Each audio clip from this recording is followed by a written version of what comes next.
The morning air was crisp as Damon walked across the university campus. His backpack felt heavier than usual, not because of the books inside, but because of what he knew was coming. Today was Tuesday, which meant African American Studies with Professor Hartwell. Every Tuesday brought the same uncomfortable feeling in his stomach. Damon had been looking forward to this class when he first signed up. As a 20-year-old studying history, he thought it would be amazing to learn about his heritage from someone who really understood it. But 3 weeks into the semester, he realized he had been very wrong about Professor Hartwell. The lecture hall was already filling up when Damon arrived. He always sat in the back row, partly because he preferred it there, but mostly because it gave him a good view of everyone else's reactions. The room could hold about 150 students, but only 3 of them looked like him.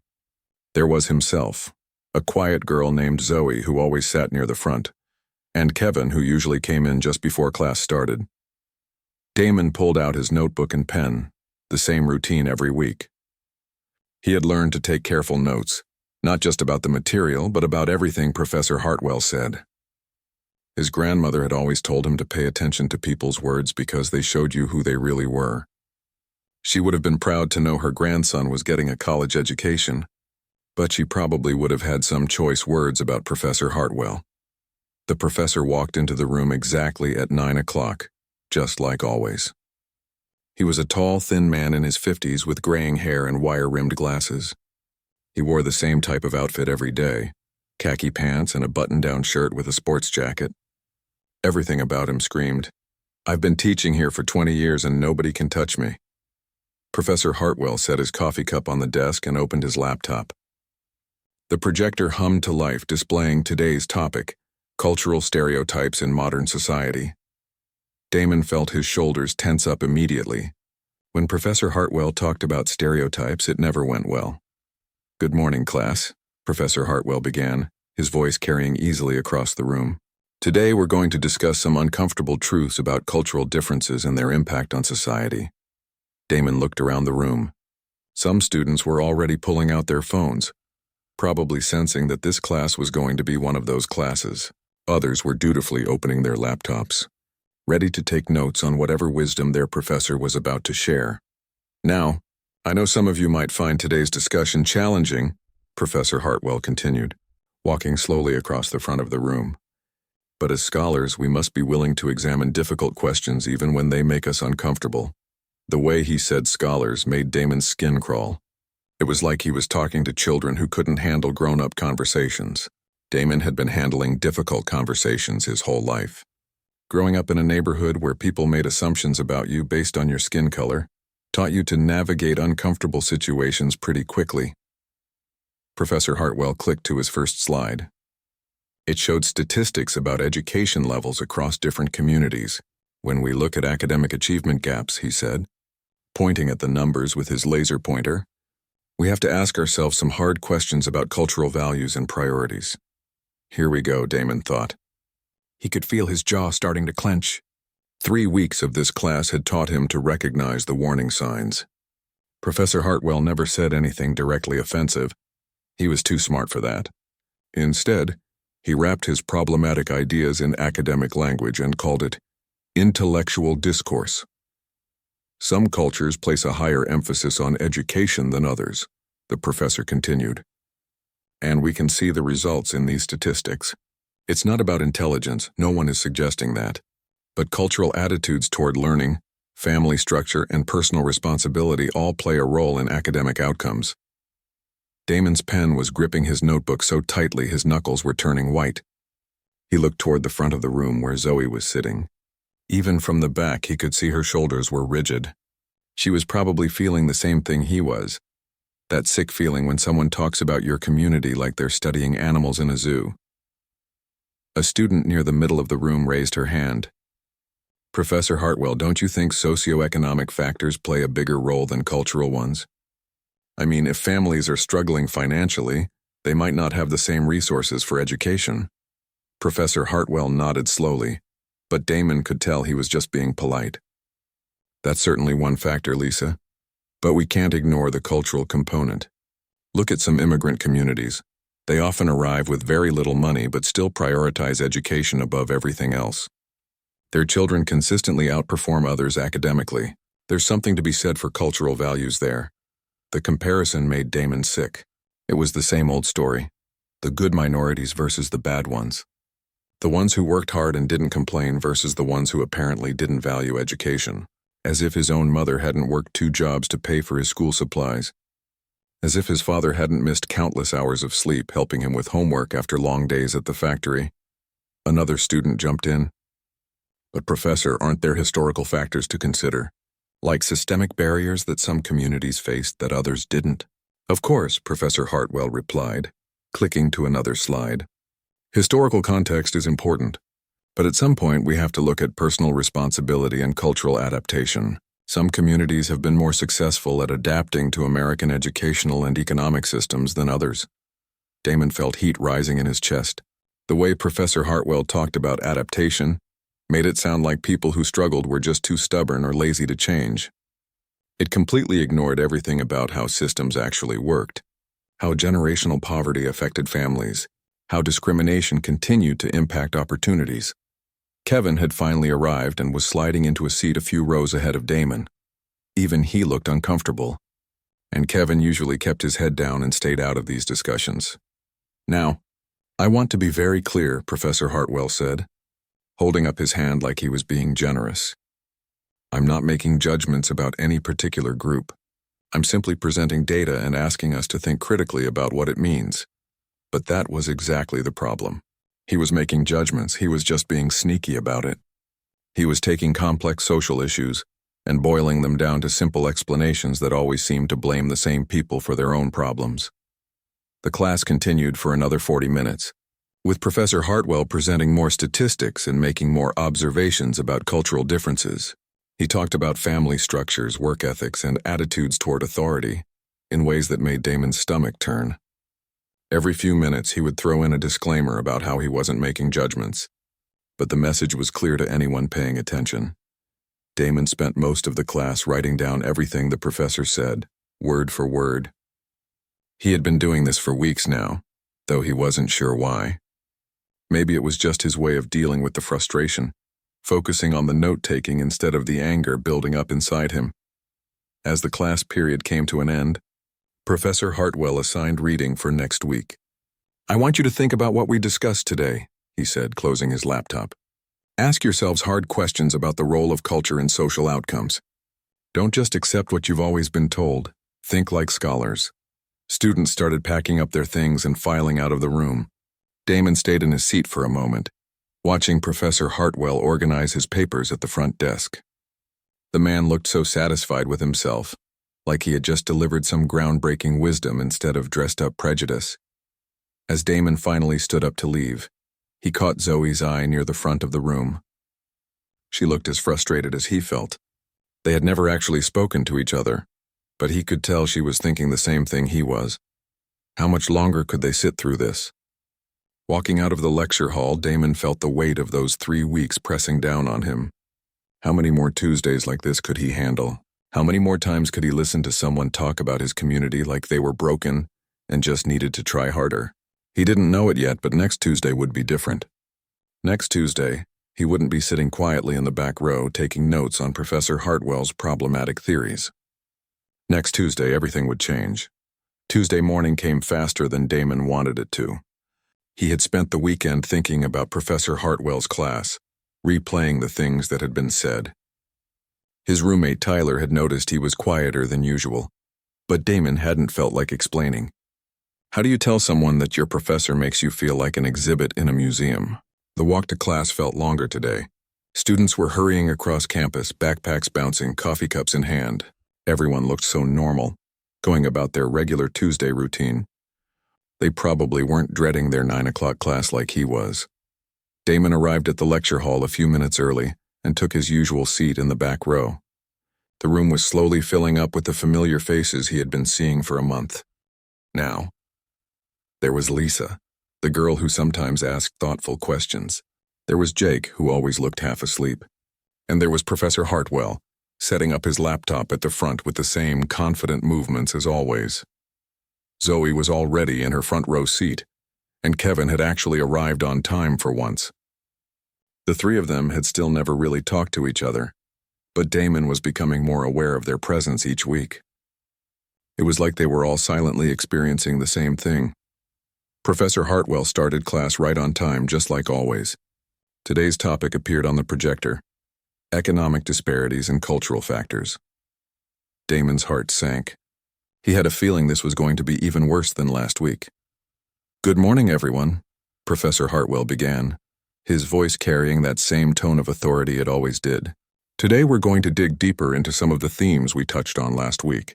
Specifically, we're going to examine why certain communities continue to struggle economically while others thrive." Damon pulled out his notebook, but his hand was already shaking slightly. Something felt different today. Maybe it was because he had spent so much time thinking about last week's class, or maybe it was because he was just tired of feeling helpless. Either way, he could feel tension building in his chest.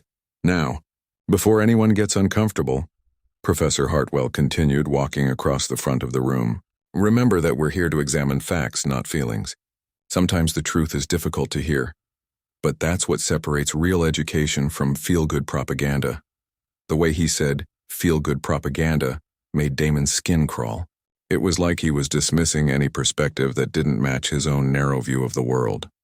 Professor Hartwell clicked to his first slide, which showed a graph comparing household incomes across different communities. When we look at these numbers, we see clear patterns. Some groups consistently perform better economically than others. The question we need to ask is why? A student near the front raised her hand. "Isn't it mostly about access to opportunities? Like if your parents went to college, you're more likely to go to college?" "That's one factor," Professor Hartwell acknowledged, "but it doesn't explain everything. Plenty of first-generation immigrants arrive with nothing and still manage to build successful lives for their families. They open businesses, they push their children to excel academically, they adapt to the system they find themselves in." There it was again, that comparison that made Damon sick. The good minorities who worked hard and didn't complain versus the others who apparently just made excuses. Professor Hartwell clicked to another slide. This one showed statistics about single-parent households across different communities. "Family structure plays a significant role in economic outcomes," he said, pointing at the numbers with his laser pointer. "Children from stable, two-parent homes consistently outperform those from broken homes academically and economically." The word broken hit Damon like a physical blow. His own parents had divorced when he was 12, not because they didn't care about their family, but because his father's drinking had become a problem. His mother had worked incredibly hard to keep their family together and make sure Damon and his sister stayed in school. Calling their home broken felt like calling his mother a failure. "Of course, we have to ask ourselves," Professor Hartwell continued, "why some communities have higher rates of family breakdown than others. Is it purely economic, or are there cultural factors at play?" Damon could feel his breathing getting faster. He looked around the room and saw other students taking notes like this was just normal academic discussion. Didn't they see what was happening here? Didn't they understand that Professor Hartwell was basically saying that some people were just naturally better at being families? Another student raised his hand. "Professor, what about the impact of historical discrimination? Like if people were systematically excluded from good jobs and neighborhoods for generations, wouldn't that affect family stability?" Professor Hartwell nodded slowly, but Damon could tell he was just going through the motions. "Historical factors are certainly relevant, David, but we can't use history as an excuse forever. At some point, people have to take responsibility for their own choices." That was it. That was the moment something inside Damon snapped. "An excuse for what exactly?" The words came out louder than he had intended. The entire lecture hall went silent. Every head turned to look at him in the back row. Professor Hartwell stopped mid-sentence and stared at him with surprise and annoyance. "I'm sorry," Professor Hartwell said, his voice taking on a sharp edge. Damon's heart was pounding, but he couldn't stop now. "You said people can't use history as an excuse forever." "An excuse for what? For being poor? For having family problems? What exactly are they making excuses for?" The professor's face darkened. "Mr. Johnson, if you have a question, please raise your hand and wait to be called on. We don't interrupt lectures in this classroom." But Damon wasn't backing down. Something had shifted inside him, and all the frustration from the past month was bubbling to the surface. I did have my hand raised, Professor. For 4 weeks, actually. I've been sitting here listening to you talk about my community like we're lab rats, and I've been waiting for someone to say something. A few students gasped. Others pulled out their phones, probably sensing that something big was happening. Professor Hartwell's face was getting red. Mr. Johnson, you are out of line. If you can't participate in academic discourse without getting emotional, perhaps you should reconsider whether you belong in this class. The words, "whether you belong," hung in the air like a challenge. Damon could feel every eye in the room on him. Some students looked uncomfortable, others looked curious, and a few looked like they were enjoying the drama. Academic discourse? Damon stood up slowly, his chair scraping against the floor. Is that what you call it when you spend an entire semester explaining why some people are just naturally better than others? Professor Hartwell set down his laser pointer and crossed his arms. I present facts and data, Mr. Johnson. If you find those facts uncomfortable, that's your problem, not mine. Facts? Damon felt himself getting louder, but he couldn't help it. You mean like the fact that you keep comparing different communities without talking about the different challenges they've faced? Or the fact that you keep using words like broken and adaptation like some families are just defective products? The room was completely silent now except for the hum of the air conditioning. Even Professor Hartwell seemed momentarily speechless. He clearly wasn't used to students challenging him so directly. Mr. Johnson, the professor finally said, his voice cold and controlled, you are disrupting this class with your emotional outburst. I'm going to have to ask you to leave. But Damon didn't move. Emotional outburst? Is that what you call it when someone points out that your academic discourse sounds a lot like the same old stereotypes people have been using for decades? A few students near the front were nodding slightly. Damon caught Zoe's eye, and she was looking at him with something that might have been admiration. Even Kevin was paying attention now, leaning forward in his seat. Professor Hartwell walked toward the back of the room, clearly intending to escort Damon out himself. Young man, you are clearly not ready for college-level discussion. Perhaps you should consider taking some remedial courses before attempting a class like this. The word remedial was like gasoline on a fire. Damon started walking down the aisle toward the front of the room, not away from Professor Hartwell, but toward him. Students moved their bags out of the way as he passed. Remedial, Damon said, his voice carrying clearly across the silent room. You think I need remedial courses? Professor Hartwell, I've been taking notes on every single thing you've said for the past month. I've been documenting your lectures and your patterns of speech. And you know what I've discovered? Professor Hartwell stopped walking. For the first time since Damon had known him, the professor looked uncertain. I've discovered that you're not half as smart as you think you are, Damon continued, reaching the front of the room, and I'm about to prove it. The entire lecture hall was holding its breath. Students had their phones out now, clearly recording what was happening. Professor Hartwell looked like he wanted to call security, but he also looked curious about what Damon was going to say next. Damon pulled out his phone and looked at the projector screen, then back at Professor Hartwell. You want to talk about facts and data? Let's talk about facts and data, but let's do it right this time. What happened next would be replayed on social media thousands of times, talked about in news articles, and remembered by every student in that room for the rest of their lives. But in that moment, standing at the front of the lecture hall with 150 pairs of eyes watching him, Damon just knew that he couldn't sit quietly anymore. It was time to speak up. Damon stood at the front of the lecture hall, his phone in his hand, facing 150 students who were all staring at him in complete silence. Professor Hartwell looked like he was caught between anger and curiosity, clearly not sure how to handle a student who wasn't backing down. Mr. Johnson, Professor Hartwell said, his voice tight with control, I'm going to give you one last chance to return to your seat before I call security. But Damon wasn't moving. He looked out at all those faces watching him and realized something important. This wasn't just about him anymore. This was about every student who had ever sat in a classroom feeling like they didn't belong. Every person who had been told their struggles were their own fault. Every family that had been labeled as broken by people who didn't understand their story. Professor Hartwell, Damon said, his voice steady now. You've spent 4 weeks telling us about cultural differences and personal responsibility. You've used a lot of big words and fancy charts to explain why some people succeed and others don't. But you know what you haven't done? He paused and looked directly at his professor. You haven't told us the truth. Damon turned to face the class and held up his phone. Can I borrow your projector for a minute, Professor? I have some facts and data I'd like to share with the class. Professor Hartwell looked like he was about to refuse, but then he seemed to realize that half the class was already recording everything on their phones. Refusing might make him look even worse. 5 minutes, he said through gritted teeth. Then you're leaving my classroom. Damon connected his phone to the projector system.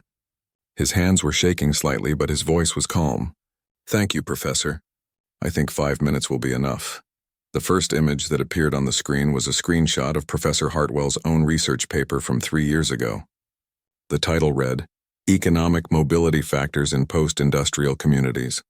This is your own research, Professor Hartwell, Damon said, pointing at the screen. Published in the Journal of Social Economics in 2022. I spent last weekend reading it very carefully. Several students in the front row leaned forward, trying to read the small text on the screen.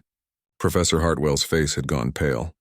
Page 14 of your paper, Damon continued, clicking to a highlighted section.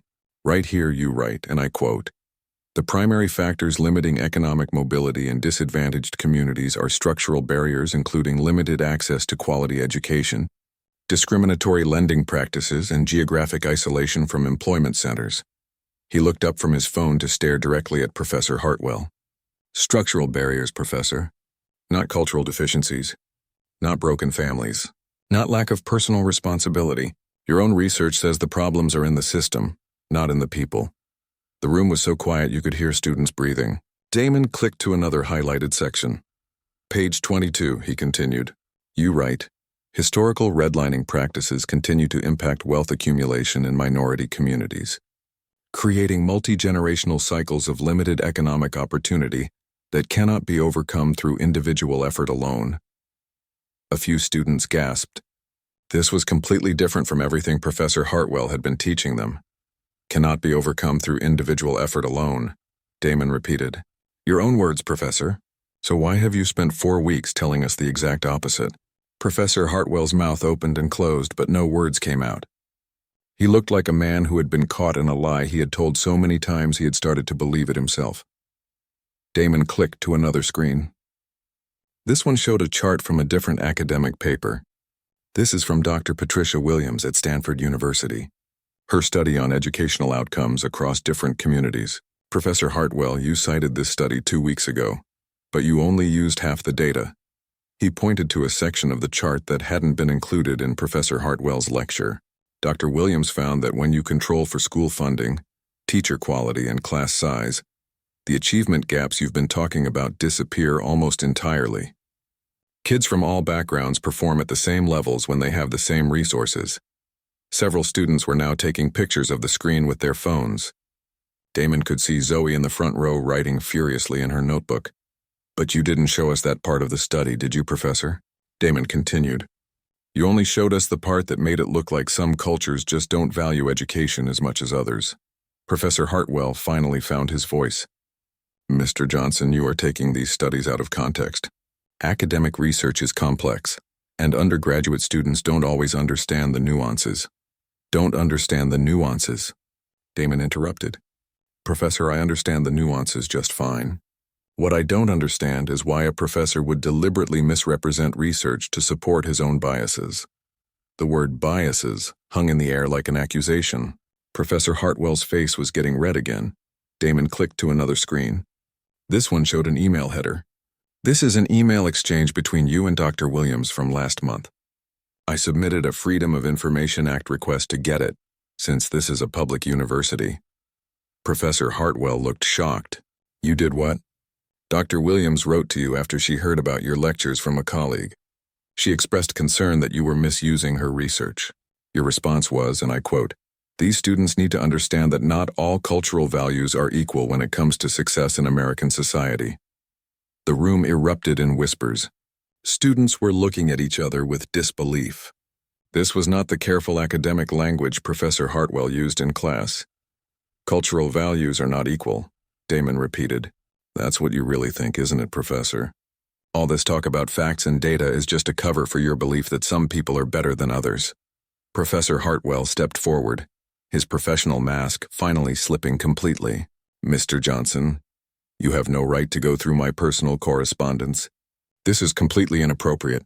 Inappropriate? Damon laughed, but there was no humor in it. You want to talk about inappropriate? Let's talk about a professor who uses his position of authority to promote racist ideas while hiding behind academic language. The word racist cut through the room like a knife. Several students gasped. Professor Hartwell looked like he had been slapped. "How dare you?" he said, his voice shaking with anger. "I have dedicated my career to studying these issues objectively. I don't have a racist bone in my body." Damon clicked to his final screen. This one showed a compilation of quotes from Professor Hartwell's lectures over the past month, arranged side by side with quotes from his actual published research. "Objective?" Damon said. "Let's see how objective you've been." He read from the screen. "In class, you said, some communities have been more successful at adapting to American systems than others. But in your research, you wrote, systemic exclusion from mainstream economic institutions has prevented certain communities from accessing traditional pathways to wealth accumulation." He moved to the next comparison. "In class, family breakdown is often a result of cultural attitudes toward responsibility. In your research, economic stress and limited social support systems contribute to family instability in disadvantaged communities." The pattern was clear.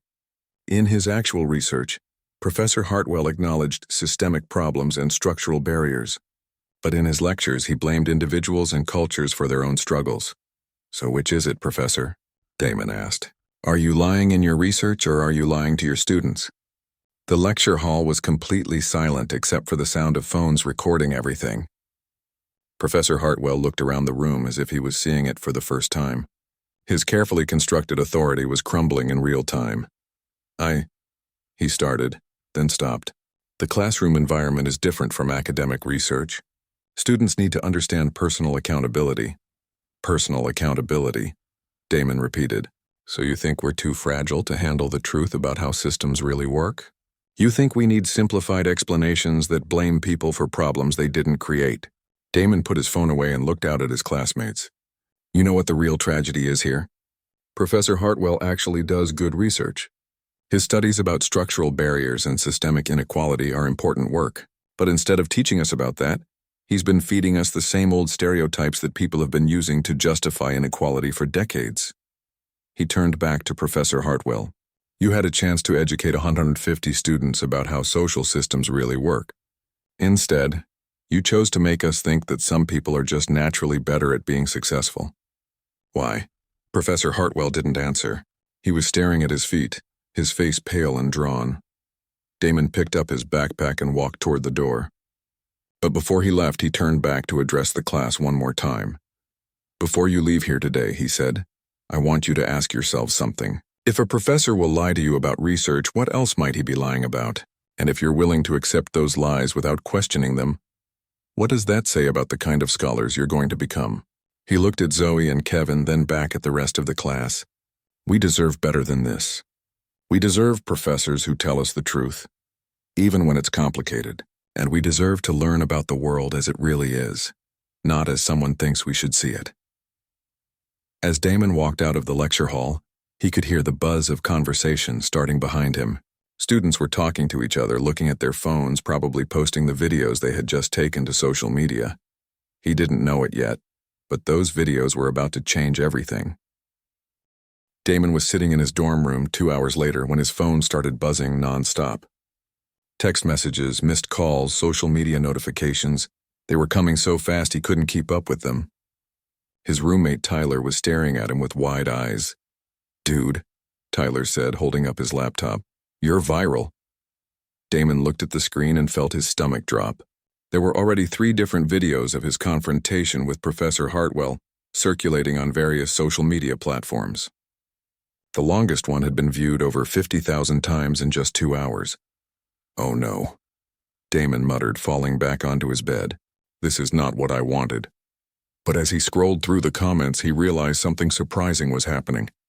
People weren't just watching the videos for entertainment, they were actually engaging with the content. Students from other universities were sharing their own stories about professors who made them uncomfortable. People were posting links to the actual research papers Damon had referenced, reading them for themselves. His phone rang. The caller ID showed his mother's number. Damon? His mother's voice sounded worried. Baby, your cousin just sent me a video. Is that really you arguing with your professor? Damon closed his eyes. Yes, Mom, it's me. Are you in trouble? Do you need me to drive up there? The concern in her voice made his chest tight.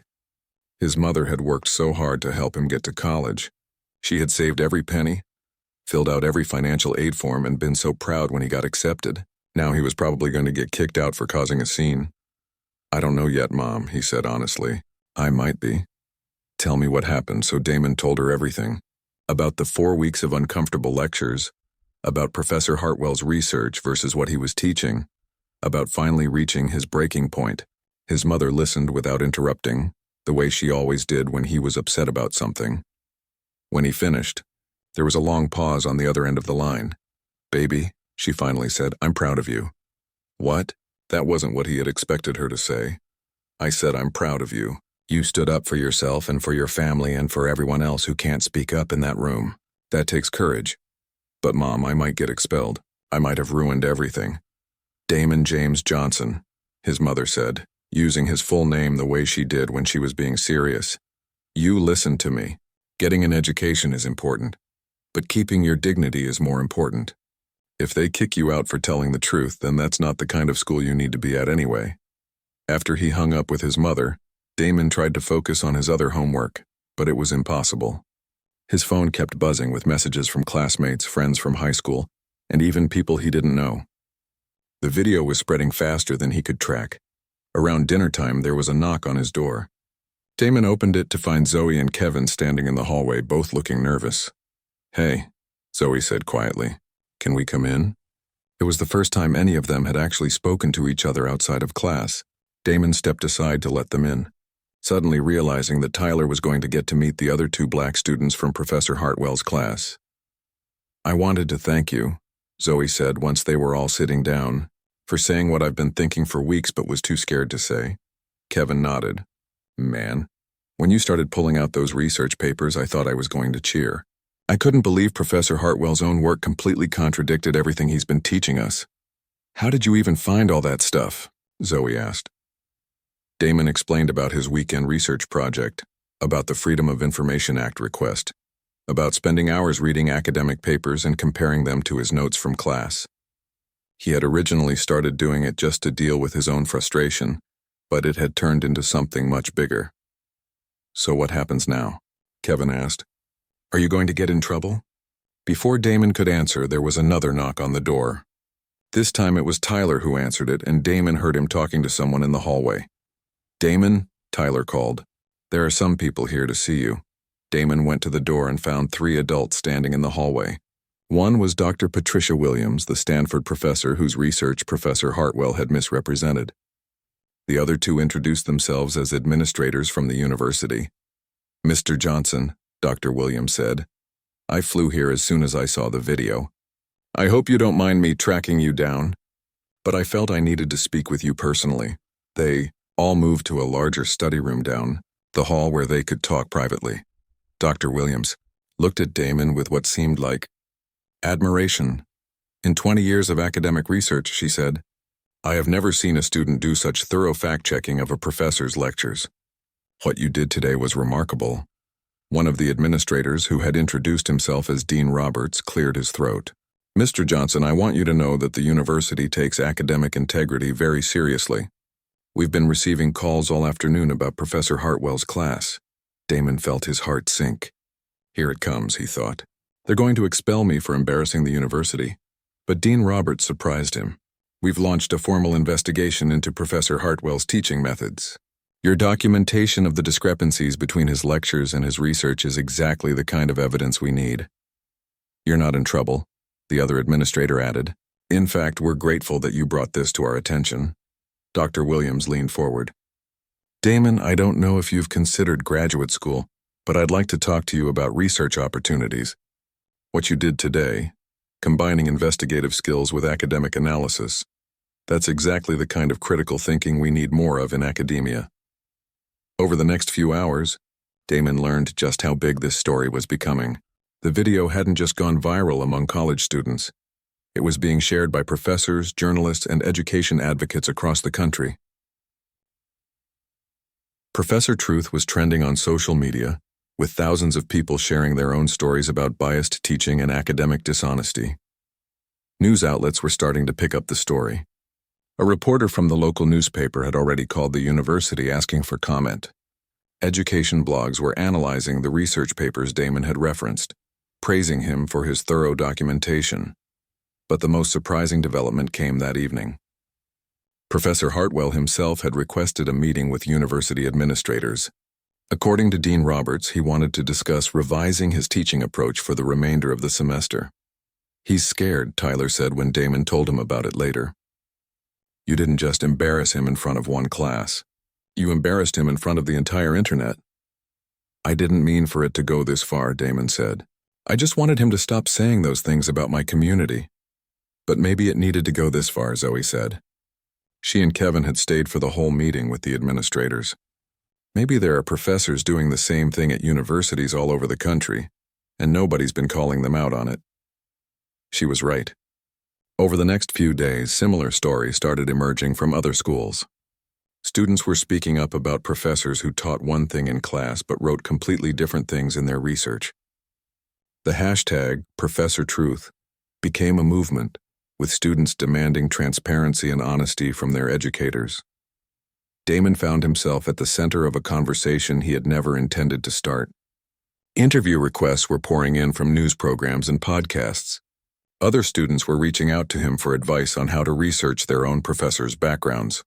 The most meaningful message came from a high school student in his hometown. She wrote, "I saw your video and it made me realize that I don't have to accept it when teachers make me feel bad about where I come from. Thank you for showing me that students can ask for better." That's when Damon realized what had really happened. He hadn't just confronted one biased professor. He had shown other students that they had the right to demand truth and respect in their classrooms. He had proven that with enough research and courage, even students could hold their educators accountable. The investigation into Professor Hartwell was still ongoing, but the impact of Damon's stand was already spreading far beyond one classroom at one university. The conversation about academic integrity and honest teaching had begun, and there was no going back. As Damon looked at all the messages of support on his phone, he thought about what his grandmother would have said about all this. She probably would have smiled and told him that sometimes standing up for what's right creates more change than you ever expected. She would have been proud, and that meant everything. 6 months after that Tuesday morning that changed everything, Damon stood in front of a packed auditorium at Northwestern University. He was wearing a dark blue suit that his mother had insisted on buying him for these speaking engagements, and he still felt a little strange being introduced as student advocate and education reform activist. The moderator, Dr. Angela Foster from Northwestern's Education Department, smiled at him from the podium. "Ladies and gentlemen, please welcome Damon Johnson, whose courageous stand for academic integrity has sparked a national conversation about honest teaching and student rights."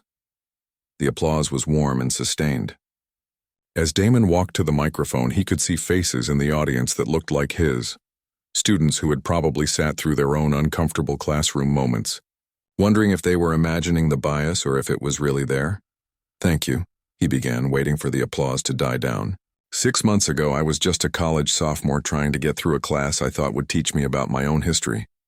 I never expected to become the face of a movement, and honestly, most days I still can't believe that's what happened." He looked out at the audience, taking a breath before continuing. "But I've learned something important over these past few months. Sometimes the most powerful thing you can do is simply refuse to accept what you know is wrong." The investigation into Professor Hartwell had concluded 3 months earlier. The university had found that he had indeed been misrepresenting research in his lectures, not just in the African American Studies class, but in several others as well. He had been placed on academic probation and required to undergo training on inclusive teaching methods. More importantly, the university had implemented new policies, requiring professors to provide source materials for any research they cited in class, but the impact had spread far beyond Professor Hartwell or even Damon's university. The Your Professor Truth movement had led to similar investigations at dozens of schools across the country. Student advocacy groups had formed on campuses nationwide, dedicated to holding educators accountable for honest, respectful teaching. The most common question I get, Damon continued, is how I found the courage to stand up in that classroom. And the truth is, I didn't feel courageous at all. I felt angry and frustrated and tired of being made to feel like my family and my community were somehow defective. He clicked to his first slide, which showed a photo of his grandmother. This is my grandmother, Ruby Johnson. She died when I was 16, but she taught me something that I carry with me every day. She said, "Baby, when someone tries to make you feel small, you have two choices. You can shrink down to fit their opinion of you, or you can stand up tall and show them who you really are." The audience was completely silent, listening intently. That Tuesday morning in Professor Hartwell's class, I realized I had been shrinking for 4 weeks. I had been letting him tell me stories about my community that I knew weren't true, and I had been accepting it because he had the authority and I was just a student. Damon clicked to his next slide, which showed statistics about the impact of the Professor Truth movement. But here's what I've learned since then. Students have more power than we think we do. When we ask questions, when we demand evidence, when we refuse to accept bias disguised as education, we can create real change. He told them about Zoe, who had started a student organization focused on reviewing course materials for bias, about Kevin, who had switched his major to education with the goal of becoming the kind of teacher he wished he had always had, about the dozens of other students who had reached out to share their own stories of problematic professors and biased curricula. "The most important message I want to leave you with today," Damon said, "is that your voice matters. Your experience matters. When something doesn't feel right in your classroom, trust that instinct. Ask questions. Do your own research. Don't let anyone convince you that your discomfort is your problem." During the question and answer session, a young woman in the front row raised her hand. What would you say to students who are afraid to speak up because they're worried about their grades or their standing with professors? It was a question Damon had been asked many times, and he always thought carefully about his answer. "I understand that fear," he said, "and I'm not going to stand here and tell you that speaking up doesn't come with risks. But I've also learned that staying silent comes with risks too. The risk of losing your self-respect, the risk of letting other students go through what you're going through, the risk of graduating without ever learning to advocate for yourself." He paused, thinking about his own journey over the past 6 months. Start small if you need to. Document what's happening. Talk to other students. Reach out to student advocacy groups or trusted professors. You don't have to stand up in the middle of class like I did, but find some way to use your voice because your education belongs to you, not to anyone else. After the event, Damon was approached by Dr. Williams, who had flown in from Stanford to attend his talk. Over the past few months, she had become something of a mentor to him, helping him navigate the sudden attention and offering guidance on his academic future. "That was beautifully done," she said as they walked across the Northwestern campus. "Have you given any more thought to our conversation about graduate school?" Damon smiled. The idea of pursuing advanced degrees had always seemed like something for other people, not for someone like him. But Dr. Williams had been encouraging him to consider academic research as a career path. "I've been thinking about it," he said, "but I want to make sure I'm doing it for the right reasons. I don't want to just be the student who went viral. I want to actually contribute something meaningful." Dr. Williams stopped walking and looked at him seriously. "Damon, what you've already contributed is more meaningful than most scholars accomplish in their entire careers. You've shown that academic integrity matters, that students deserve honest educators, and that young people have the power to demand better. That's not viral fame, that's real change." Later that evening, Damon called his mother from his hotel room to tell her about the event. She had been following his speaking tour with a mixture of pride and amazement, still sometimes unable to believe that her son had become a national figure. "How many people were there?" she asked. "About 800, Damon said. "Mom, I keep thinking about what Grandma Ruby would say if she could see all this." His mother was quiet for a moment. "You know what she'd say?" "She'd say you did exactly what she taught you to do. You stood up tall and showed them who you really are."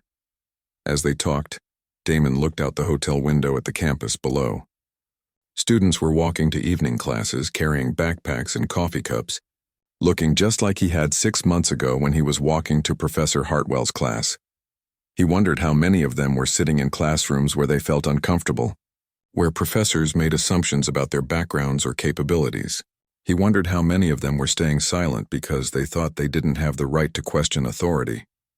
The truth was, Damon never set out to become an activist or a public speaker. He had just reached a point where he couldn't stay quiet anymore. But in finding his own voice, he had somehow given permission to thousands of other students to find theirs. The movement that started with one frustrated student standing up in one classroom had grown into something much larger. Universities were implementing new training programs for faculty. Student advocacy groups were forming across the country. Academic conferences were dedicating sessions to discussions about bias in teaching. Most importantly, students everywhere were learning that they didn't have to accept disrespect or dishonesty from their educators. They were learning that their voices mattered, that their experiences were valid, and that demanding better was not only their right but their responsibility. As Damon prepared for bed that night, he thought about the email he had received that morning from a student at a small college in Ohio. She had written to thank him for inspiring her to speak up about a professor who had been making discriminatory comments about first-generation college students. Used to think I just had to put up with it because I was lucky to be in college at all, she had written. But you showed me that being grateful for opportunities doesn't mean accepting disrespect. Thank you for helping me find my voice. That was the real legacy of that Tuesday morning 6 months ago. Not the viral videos or the news articles or the speaking engagements, but the individual students who were learning to advocate for themselves and others. The classrooms that were becoming more respectful and honest. The professors who were examining their own biases and teaching methods. It had started with one student refusing to shrink down to fit someone else's narrow view of who he was supposed to be. But it had grown into something much bigger, a reminder that education should lift students up, not tear them down. And that honest learning requires courage from both teachers and students. Damon fell asleep that night thinking about his grandmother's words. Stand up tall and show them who you really are. He had done that. And in doing so, he had shown countless other students that they could do it too. The conversation was far from over, but the foundation had been laid. And that was enough to build on.